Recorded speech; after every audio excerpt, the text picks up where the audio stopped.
The Call of Cthulhu by H.P Lovecraft. Found among the papers of the late Francis Wayland Thurston of Boston. Of such great powers or beings, there may be conceivably a survival of a hugely remote period, when consciousness was manifested perhaps in shapes and forms long since withdrawn before the tide of advancing humanity. Forms of which poetry and legend alone have caught a flying memory and called them gods, monsters, mythical beings of all sorts and kinds. Algernon Blackwood. Chapter 1. The Call of Cthulhu. The Horror in Clay. The most merciful thing in the world, I think, is the inability of the human mind to correlate all its contents. We live in a placid island of ignorance, in the midst of black seas of infinity, and it was not meant that we should voyage far. The sciences, each straining in its own direction, have hitherto harmed us little, but some day the piecing together of dissociated knowledge will open up such a terrifying vistas of reality and of our frightful position therein, that we shall either go mad from the revelation or flee from the deadly light into the peace and safety of a new dark age. Theophysicists have guessed at the awesome grandeur of the cosmic cycle within our world and human race from transient incidents. They have hinted at strange survivals in terms which would freeze the blood if not masked by a bland optimism. But it is not from them there came the single glimpse of forbidden eons, which chills me when I think of it and maddens me when I dream of it. That glimpse, like all dreaded glimpses of truth, flashed out from an accidental piecing together of separated things. In this case, an old newspaper item and the notes of a dead professor. I hope that no one else will accomplish the piecing out. Certainly, if I live, I shall never knowingly supply a link in so hideous a chain. I think that the professor, too, intended to keep silent regarding the part he knew, and that he would have destroyed his notes had not sudden death seized him. My knowledge of the thing began in the winter of 1926 to 27, with the death of my granduncle George Gamel Angel, professor emeritus of Semitic languages in Brown University, Providence, Rhode Island.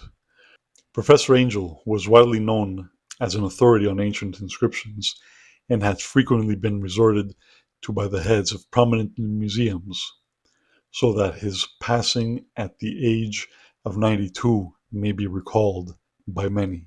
Locally, interest was intensified by the obscurity of the cause of death. The professor had been stricken whilst returning from the Newport boat, falling suddenly, as witnesses said, after having been jostled by a nautical-looking negro who had come from one of the queer dark courts on the precipitous hillside which formed a short cut from the waterfront to the deceased's home in William Street.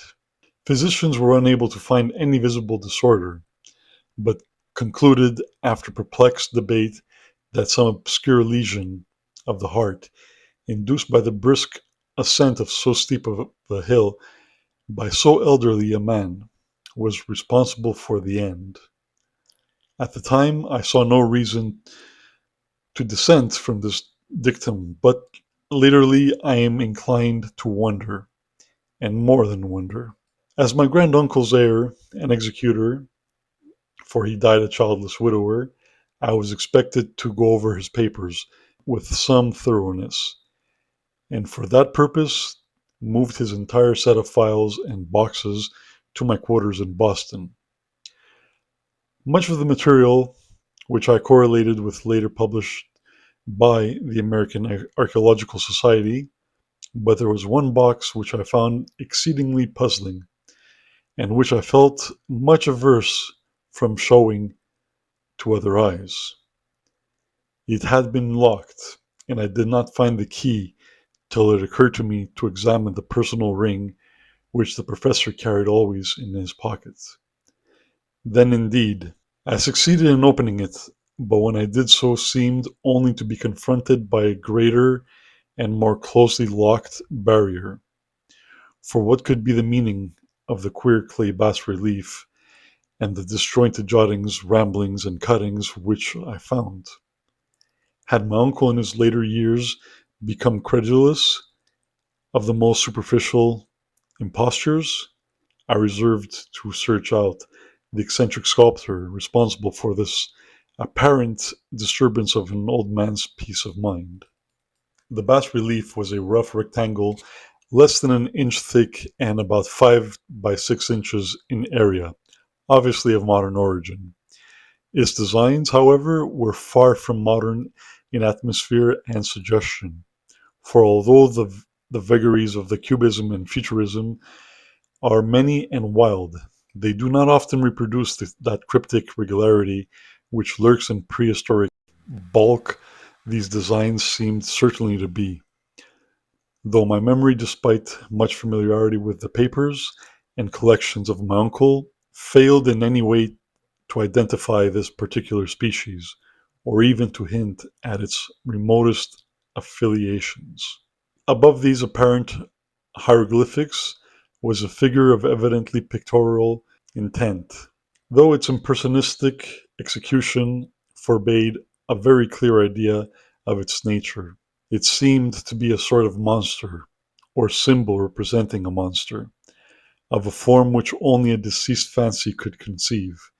If I say that my somewhat extravagant imagination yielded simultaneous pictures of an octopus, a dragon, and a human caricature, I shall not be unfaithful to the spirit of the thing. A pulpy tentacled head surmounted a grotesque and scaly body with rudimentary wings, but it was the general outline of the whole which made it most shockingly frightful. Behind the figure was a vague suggestion of a cyclopean architectural background. The writing accompanying this oddity was, aside from a stack of press cuttings in Professor Angel's most recent hand, made no pretense to literary style. What seemed to be the main document was headed Cthulhu Cult, in characters painstakingly printed to avoid the erroneous reading of a word so unheard of. The manuscript was divided into two sections, the first of which was headed 1925, Dream and Dream of Work of H. A. Wilcox, 7 Thomas Street, Providence, R.I. And the second, Narrative of Inspector John R. Legrasse, 121 Bienville Street, New Orleans, L.A., at 1908. AAS MTG. Notes on same and Professor Webb's account. The other manuscript papers were all brief notes, some of them accounts of the queer dreams of different persons, some of them citations from theosophical books and magazines, notably W. Scott Eliot's Atlantis and the Lost Lemuria, and the rest comments on long surviving secret societies and hidden cults, with references to passages in such mythological and anthropological source books as Fraser's Golden Bough and Miss Murray's Witch Cult in Western Europe. The cuttings largely alluded to outre mental illnesses and outbreaks of group folly or mania in the spring of 1925. The first half of the principal manuscript told a very peculiar tale. It appears that on March 1st, 1925, a thin, dark young man of neurotic and excited aspect had called upon the Professor Angel bearing singular clay bas-relief, which was then exceedingly damp and fresh. His card bore the name of Henry Anthony Wilcox, and my uncle had recognized him as the youngest son of an excellent family slightly known to him, who had latterly been studying sculpture at the Rhode Island School of Design and living alone at the Fleur de Lis building near the institution. Wilcox was a precocious youth of known genius and great eccentricity, and had from childhood excited attention through the strange stories and odd dreams he was in the habit of relating. He called himself physically hypersensitive, but the staid folk of the ancient commercial city dismissed him as merely queer. Never mingling much with his kind, he had dropped gradually from the social visibility and was now known to a small group of aesthetes from the towns. Even the Providence Art Club, anxious to preserve its conservatism, had found him quite hopeless. On the occasion of the visit ran the professor's manuscripts, the sculptor abruptly asked for the benefit of his host's archaeological knowledge in identifying the hieroglyphics on the bas-relief. He spoke in a dreamy, settled manner which suggested pose and alienated sympathy, and my uncle shewed some sharpness in replying, for the conspicuous freshness of the tablet implied kinship with anything but archaeology. Young Wilcox's rejoinder, which impressed my uncle enough to make him recall and record it verbatim, was a fantastically poetic cast which must have typified his whole conversation, and which I have since found highly characteristic of him. He said, "It is new, indeed, for I made it last night in a dream of strange cities, and dreams are older than brooding Tyre, or the contemplative Sphinx, or garden-girdled Babylon." It was then that he began the rambling tale which suddenly played upon a sleeping memory and won the fevered interest of my uncle. There had been a slight earthquake tremor the night before, the most considerable felt in New England for some years, and Wilcox's imagination had been keenly affected. Upon retiring, he had an unprecedented dream of great cyclopean cities of Titan blocks and sky-flung monoliths, all dripping with green ooze and sinister latent horror. Hieroglyphics had covered the walls and pillars, and from some undetermined point below had come a voice that was not a voice, a chaotic sensation, which only fancy could transmute into sound, but which he attempted to render by the almost unpronounceable jumble of letters, Cthulhu Phtagon. This verbal jumble was the key to the recollection which excited and disturbed Professor Angel.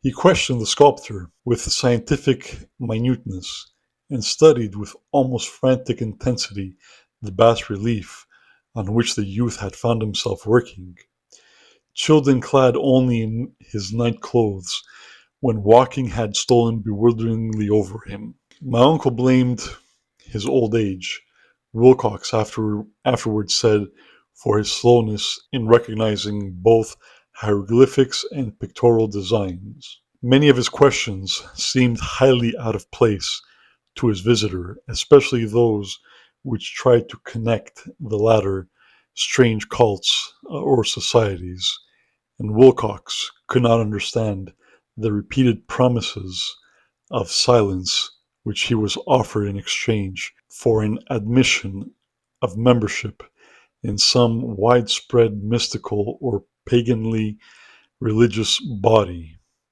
When Professor Angel became convinced that the sculptor was indeed ignorant of any cult or system of cryptic lore, he besieged his visitor with demands for future reports of dreams.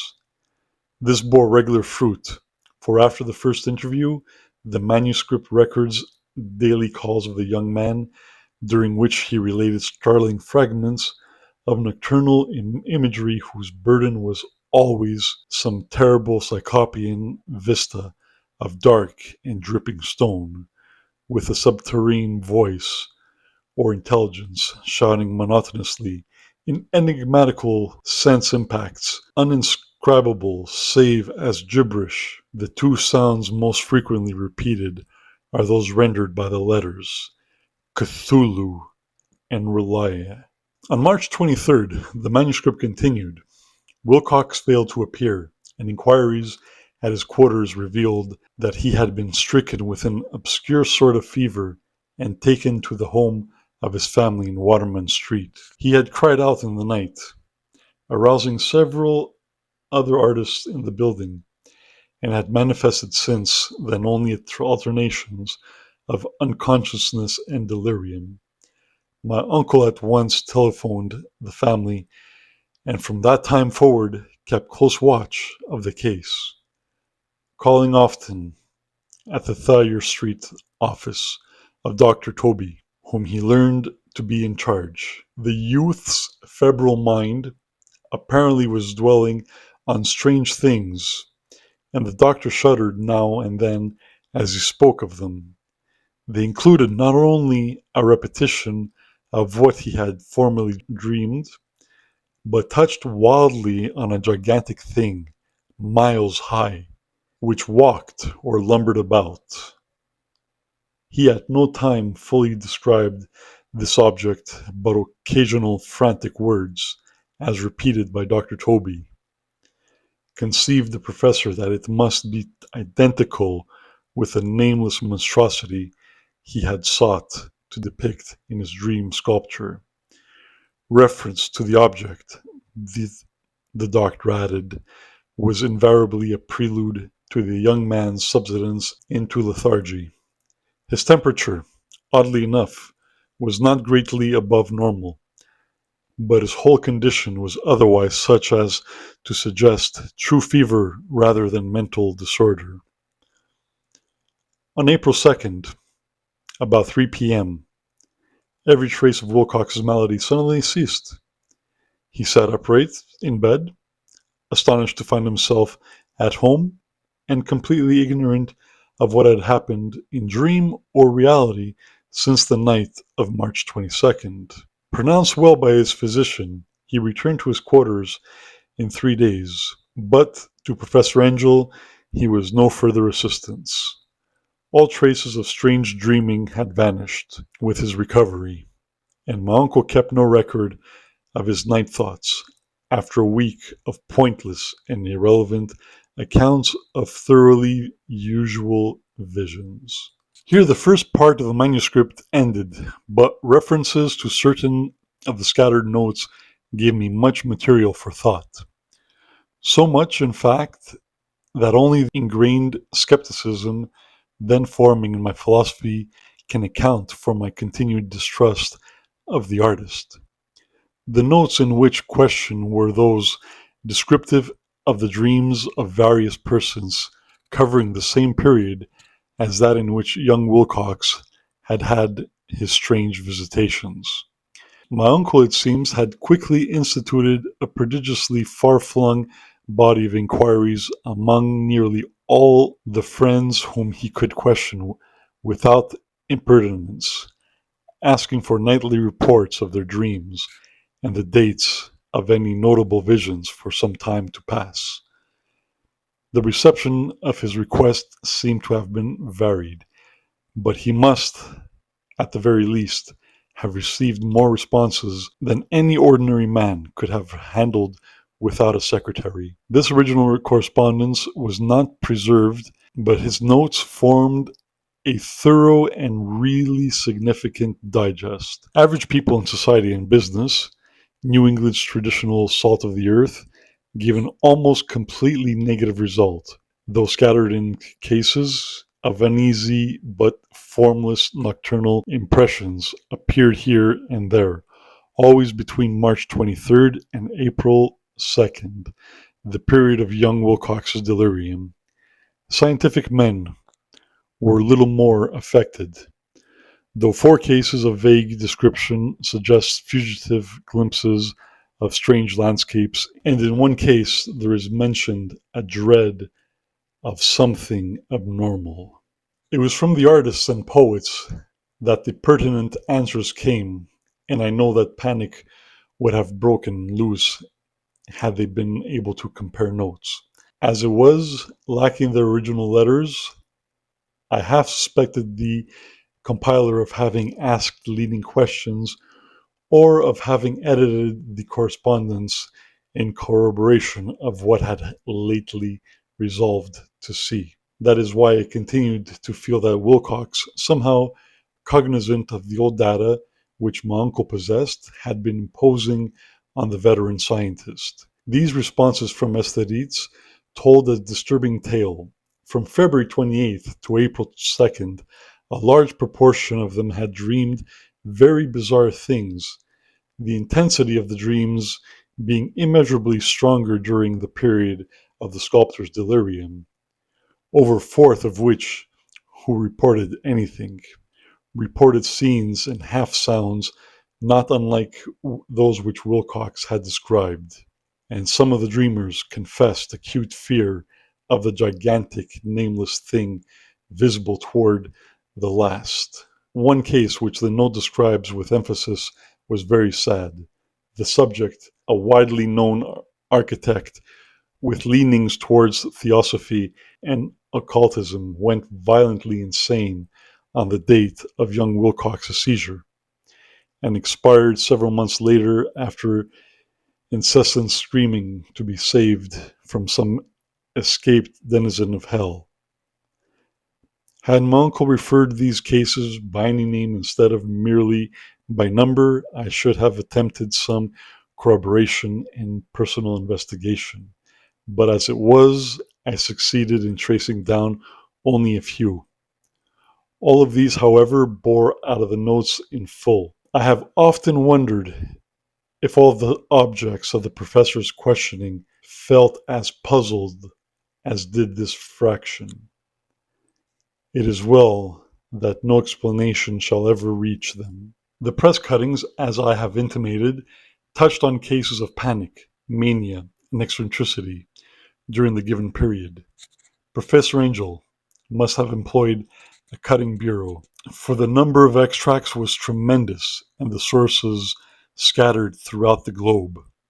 Here was a nocturnal suicide in London, where a lone sleeper had leapt from a window after a shocking cry.